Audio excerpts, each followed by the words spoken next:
ஸ்ரீபெரும்புதூர் அருகே குன்னம் பகுதியில் பொதுமக்களுக்கு கண்ணெரிச்சல், மூச்சுத் திணறல், சுவாச கோளாறு உள்ளிட்ட உடல் உபாதைகள் ஏற்படுவதால் அந்த பகுதியில் தொழிற்சாலை கழிவுகளை எரிப்பதை தடுக்க வேண்டும் என கோரிக்கை எழுந்துள்ளது. குன்னம் பகுதி ஏரி, குளம் உள்ளிட்டவைகள் சிலர் ரசாயன கழிவுகளை எரிப்பதாக கூறப்படுகிறது. இந்த சூழலில் இதுகுறித்து மாவட்ட நிர்வாகத்திலும் ஊராட்சியிலும் புகார் அளிப்பவர்கள் மிரட்டப்பட்டு வருவதாக குற்றச்சாட்டு எழுந்துள்ளது. ஆகவே நீர்நிலைகளை மாசுபடுத்துபவர்கள் மீது அரசு கடும் நடவடிக்கை எடுக்க வேண்டும் என பொதுமக்களும் சமூக ஆர்வலர்களும் கோரிக்கை விடுத்துள்ளனர்.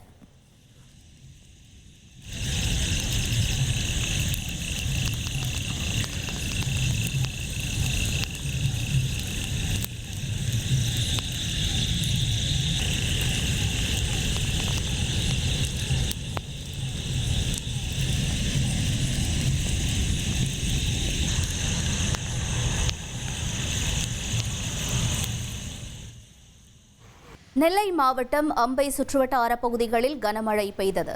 காலையில் கடும் வெயில் நிலவி வந்த நிலையில் மாலை முதல் அம்பை, பாபநாசம் மற்றும் தென்காசி சுற்றுவட்டார பகுதிகளில் சுமார் 5 மணி நேரத்திற்கு மேலாக இடி மின்னலுடன் கனமழை பெய்தது. இதனால் சாலைகளில் மழை நீர் தேங்கியது. மேலும் அதிகபட்சமாக அம்பையில் 113 மில்லிமீட்டர் மழை பதிவாகியுள்ளது.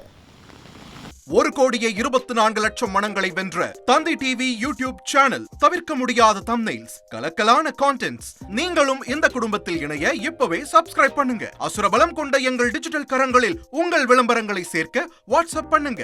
8939888378. Email advttanditv@dttv.in.